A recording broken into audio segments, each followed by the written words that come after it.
প্রিয় দর্শক, আজকে আমি এসেছি আর একটা নতুন ভিডিও নিয়ে। সেই ভিডিওটা হচ্ছে বাচ্য। গত ভিডিওতে তোমরা শুনেছ আমি বাচ্য কাকে বলে, বাচ্য কয় প্রকার, কি কি আলোচনা করেছিলাম এবং কর্তৃবাচ্য আর কর্মবাচ্য কিভাবে রূপান্তরিত করব কর্তৃবাচ্যকে কর্মবাচ্যে বা কর্মবাচ্যকে কর্তৃবাচ্যে, সেটাও আমরা আলোচনা করেছিলাম। আজকে আমরা আলোচনা করব ভাববাচ্য আর কর্মকর্তৃবাচ্য। ভাববাচ্য, আমরা জানি কর্তাকে যখন ক্রিয়া অনুসরণ করছে তখন সেটা হচ্ছে কর্তৃবাচ্য। একইভাবে ক্রিয়া যখন কর্মকে অনুসরণ করছে তখন সেটা হচ্ছে কর্মবাচ্য। অর্থাৎ কর্তৃবাচ্যে কর্তা প্রধান, কর্মবাচ্যে কর্মপ্রধান। কিন্তু ভাববাচ্যে না কর্তা প্রাধান্য পাচ্ছে না কর্ম প্রাধান্য পাচ্ছে। ক্রিয়াপদ কর্তাকে অনুসরণ করছে না, ক্রিয়াপদ কর্মকে অনুসরণ করছে না। ক্রিয়াপদ নিজেই একটা আলাদা ভাব প্রকাশ করছে, সেটা হচ্ছে ভাববাচ্য। কেমন বিষয়টা দেখো, কর্তৃবাচ্য হচ্ছে আপনি কখন এলেন। এখন এই আপনি কখন এলেন, আপনি এলেন, কর্তার সঙ্গে ক্রিয়াপদের সম্পর্ক হচ্ছে বা ক্রিয়াপদ কর্তাকে অনুসরণ করছে। কিন্তু আমি যদি বলি যে কখন আসা হলো বা আপনার কখন আসা হলো, তখন দেখো আসা হলো এটা কিন্তু কর্তার সঙ্গে কর্তাকে অনুসরণ করছে না। তখন এই যে আসা হলো এটা হয়ে গেল ভাববাচ্য। এটা অনেকটা খুব মজার বিষয়। কেমন সেটা, বাড়িতে কেউ এসেছে, তুমি তাকে আপনি বলবে নাকি তুমি, সিদ্ধান্ত নিতে পারছো না। অথচ তাকে আপনি বসতে বলবে, তুমি কি বলবে? আপনি বসুন এটাও বলতে পারছো না, বা তুমি বসুন এটাও বলতে পারছো না। তখন এভাবে তো বলাই যায়, তাই না? বসা হোক, আপনিও বললাম না তুমিও বললাম না, কিন্তু কত ভদ্রভাবে তাকে বসতে বলা হলো। অনেক সময় দেখেছি বাড়িতে বড়রা হয়তো রাগারাগি হয়েছে, ভাব বাচ্চা কথা বলছে। কি বলছে? খেতে বসা হোক, জলটা দেওয়া হোক, স্নান করতে যাওয়া হোক, বলছে না কিন্তু তুমি খেতে বসো বা তোমাকে জল দিচ্ছি বা তুমি জলটা দাও, খেতে বসা হোক।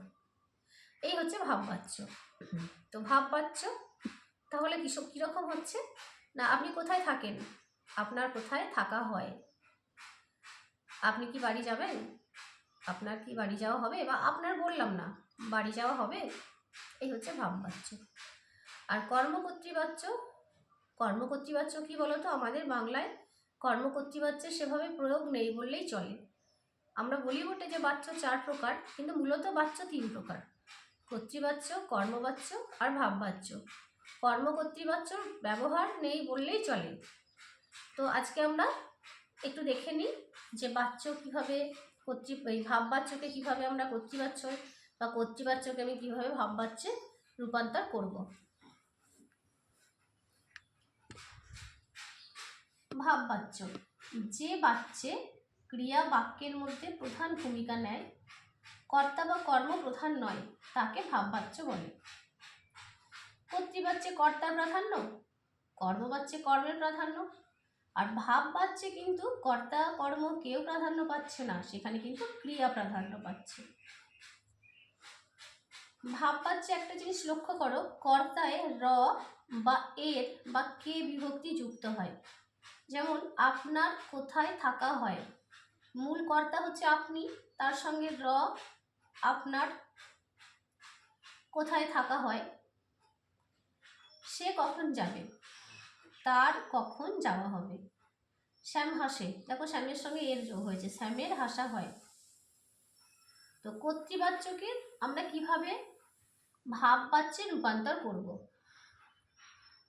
প্রথমত, কর্তা উচ্চ থাকবে অনেক সময়, আর যদি কর্তা থাকে তাহলে তার সঙ্গে র বা এর বিভক্তি যোগ হবে। হয় কর্তা উচ্চ থাকবে, আর কর্তা যদি থাকে তাহলে তার সঙ্গে কি হবে, র বা এর বিভক্তি যোগ হবে।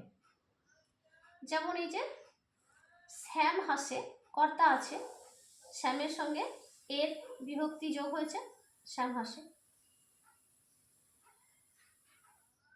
আর কি হবে, সমাপিকা যে ক্রিয়া তার ধাতুর সঙ্গে আ, অন, আনো প্রত্যয় যোগ হবে।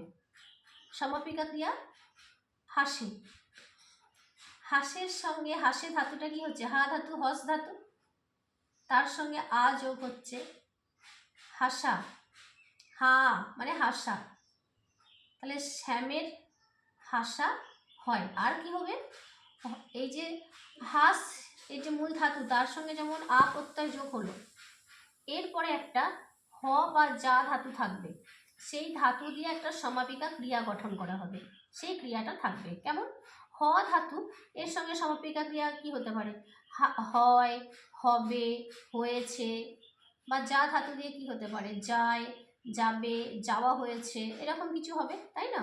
তাহলে শ্যাম হাসে, এই দেখো শ্যাম তার সঙ্গে এর যোগ হলো, শ্যামের হাসা হয়, হ ধাতু হয়, শ্যামের হাসা হয়। সে কখন যাবে, তার, সে এর সঙ্গে র যোগ করে সের হয়, সের বলে তো কোনো কথা নেই, তার কখন যাবে, যাবে এটা ধাতুটা কি যা, তার সঙ্গে আ যোগ হয়েছে, যা আ মানে যাওয়া, তার কখন যাওয়া, আর হ ধাতু হবে, তার কখন যাওয়া হবে। বোঝা গেল। উদাহরণ দেখো, কোথা থেকে আসছেন, কোথা থেকে আসছেন, এখানে কর্তাটা উজ্জ্ব আছে, তাই না, আপনি বা আপনারা, এটা কর্তা, তো কোথা থেকে আমি লিখলাম, কর্তা উজ্জ্ব আছে, কর্তা লিখলাম না। আসছেন, এই আসছেন যে ক্রিয়াপদটা, এটা ধাতুটা কি, আস, আস ধাতু থেকে এসেছে, এর সঙ্গে আমি যোগ করছি আ প্রত্যয়, আসা, কোথা থেকে আসা, এরপরে হ ধাতু দিয়ে সমাপিকা ক্রিয়া হচ্ছে, কোথা থেকে আসা হচ্ছে। বোঝা গেল। আমায় এখন যেতে অনুমতি দিন, এখানেও কর্তা আপনি বা আপনারা, তাহলে আমায় এখন যেতে অনুমতি দিন, এটা দেওয়া হোক। আমি কখনো মুম্বাই যাইনি, আমির সঙ্গে র যোগ করলাম, আমার কখনো মুম্বাই যাইনি, কি হচ্ছে, যাওয়া হয়নি। বোঝা গেল। এখন এগুলো হলো আমার কর্তৃবাচ্য থেকে ভাববাচ্যে রূপান্তর। একইভাবে ভাববাচ্য থেকে কর্তৃবাচ্যে কিভাবে রূপান্তর করব, তাহলে এই বাচ্যগুলোই আমি ধরি, কোথা থেকে আসা হচ্ছে, বা আমায় এখন যেতে অনুমতি দেওয়া হোক, এই বাক্যটা আমি ধরছি, কেমন, আমায় এখন যেতে অনুমতি দেওয়া হোক। এই ভাববাচ্যের যে কর্তা, সেই কর্তাকে আমি কি করব, বিভক্তি শূন্য করব। দেখো এখানে বিভক্তি নেই, এখানে সরি বিভক্তি নেই বলছি না, এখানে কর্তা উজ্জ্ব আছে, আমায় এখন যেতে অনুমতি দেওয়া হোক, মানে আপনারা, আপনি বা আপনারা, এটা উজ্জ্ব আছে। আচ্ছা, এরপরে কি বলছে, কর্তার উপযোগী সমাপিকা ক্রিয়া, আপনি বা আপনারা কর্তা, তার উপযুক্ত সমাপিকা ক্রিয়া, অনুমতি দিন, অনুমতি দেওয়া হোক এটা ছিল, তাহলে অনুমতি দিন, আর এই অনুমতি দেওয়া হোক এটা তো বহুপদ, এটাকে আমি এক পদে পরিণত করছি, অনুমতি দেওয়া হোক, অনুমতি দিন, খেতে দেওয়া হোক, খেতে দিন, বলতে দেওয়া হোক, বলতে দিন। ঠিক আছে। যেমন দেখো এখানে আরেকটা উদাহরণ আমি লিখেছি, যে তার বেশি চাওয়া হয়, তার বেশি চাওয়া হয়, কেমন, এটা ভাববাচ্য, এটাকে আমি কর্তৃবাচ্যে রূপান্তর করব।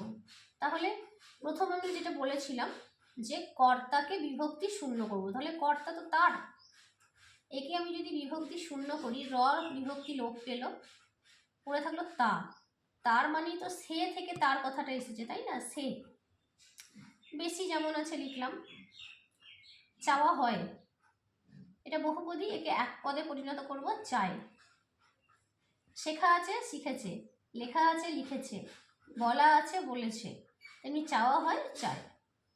আমার সব জানা আছে, আমার র বিভক্তি শূন্য করব, আমা পড়ে থাকছে, আমি থেকে তো আমার কথাটা এসেছে, তাহলে আমি, সব জানা আছে মানে কি হবে, এক পদে পরিণত করলে জানি। এই হচ্ছে ভাববাচ্য থেকে কর্তৃবাচ্যে রূপান্তর। কয়েকটা উদাহরণ দেখো। কর্তৃবাচ্য, নৌকা আর ফিরল না, তাকে ভাববাচ্য করব যখন কি হবে, নৌকার আর ফেরা হলো না। তুমি কখন এলে, তোমার কখন আসা হলো। আপনি কবে আসবেন, আপনার কবে আসা হবে। আবার একইভাবে ভাববাচ্যকে কর্তৃবাচ্যে নিয়ে যাচ্ছি, তোমার বিকালে বেড়ানো হবে, মনে আছে র লোপ পাবে, তাহলে তুমি বিকালে বেড়ানো হবে মানে বেড়াবে। বাড়ির বড় বউ মারা গিয়াছে, বাড়ির বড় বউ মারা গিয়াছে মানে কি হবে, মরেছে বা মরিয়াছে। আপনাদের সবার বসে যাওয়া হোক, দের বিভক্তি লোপ পেল, আপনারা সব বসে যাওয়া হোক অর্থাৎ বসে যান। তাহলে এই হচ্ছে ভাববাচ্য থেকে কর্তৃবাচ্যের রূপান্তর। আর কর্মকর্তৃবাচ্য আমি আগেই বলেছি যে বাংলা ভাষায় কর্মকর্তৃবাচ্যের কোনো গুরুত্ব নেই। তবু কর্মকর্তৃবাচ্য আমরা চিনব কীভাবে, না যে বাচ্চে কর্তৃপদ থাকে না, কর্মপদটাকেই কর্তৃপদ বলে মনে করা হয়। এটা আমরা সেই কর্তৃকারক পড়তে গিয়েও শিখেছি। তাকে বলা হয় কর্মকর্তৃবাচ্য। যেমন বাঁশি বাজে মধুর শব্দে, বাঁশি তো নিজে বাজে না, বাঁশিকে কেউ বাজায়, কিন্তু কর্তা এখানে নেই উল্লেখ, তা বাঁশিকেই আমরা এখানে কর্তা হিসাবে ধরবো। বাঁশি তো কর্ম, এই কর্তৃপদের ভূমিকা পালন করছে, তাই এই বাচ্যটা হচ্ছে কর্মকর্তৃবাচ্য। বা সন্ধ্যায় শঙ্খ বাজে ঘরে ঘরে, শঙ্খ তো নিজে বাজে না, শঙ্খ আমরা বাজাই, কিন্তু আমরা কর্তা এখানে নেই, উল্লেখ নেই, তাই শঙ্খ নিজেই এখানে হচ্ছে গিয়ে কর্তার ভূমিকা পালন করছে। তাই এখানে সন্ধ্যায় শঙ্খ বাজে ঘরে ঘরে, এইটা হচ্ছে আমার কর্মকর্তৃবাচ্য। তাহলে তোমাদের যেটা মনে রাখতে হবে, বারবার করে বলছি, সেটা হচ্ছে যে কর্তৃবাচ্যকে কিভাবে আমি ভাববাচ্যে রূপান্তর করছি বা ভাববাচ্যকে আমি কিভাবে কর্তৃবাচ্যে রূপান্তর করছি। এই পয়েন্টগুলো তোমরা যদি ভালো করে মনে রাখতে পারো, তাহলে কিন্তু খুব সহজেই তোমরা ভাববাচ্যকে কর্তৃবাচ্য বা কর্তৃবাচ্যকে ভাববাচ্যে রূপান্তর করতে পারবে। তাহলে আজকের আমার এই ছিল ভিডিওর বিষয়বস্তু। এরপরে আমি আর একটা নতুন ভিডিও নিয়ে আসবো। দেখা হবে তোমাদের সঙ্গে পরের ভিডিওয়ে। আর আমার ভিডিও যদি তোমাদের ভালো লাগে, প্লিজ আমার চ্যানেলটা সাবস্ক্রাইব করো, লাইক করো, শেয়ার করো।